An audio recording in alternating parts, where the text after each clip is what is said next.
حضرت علی فرمانے لگے میری 5 باتیں یاد کر لو، اور فرمانے لگے اونٹوں پر بیٹھ کر تلاش کرنے نکلو گے تو یہ باتیں تمہیں ملیں گی کہیں بھی نہیں۔ فرماتے ہیں پہلی بات یہ یاد رکھنا، بندے کو امید صرف اپنے رب سے رکھنی چاہیے۔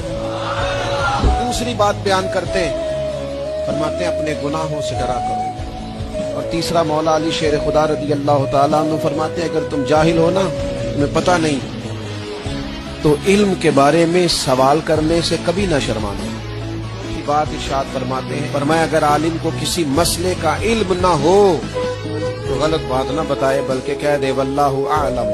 5ویں بات حضرت علی شیر خدا ارشاد فرماتے ہیں یاد رکھنا، ایمان میں صبر کی وہی حیثیت ہے جو جسم میں سر کی حیثیت ہے۔ اپنی زندگی صبر کے ساتھ گزارنا۔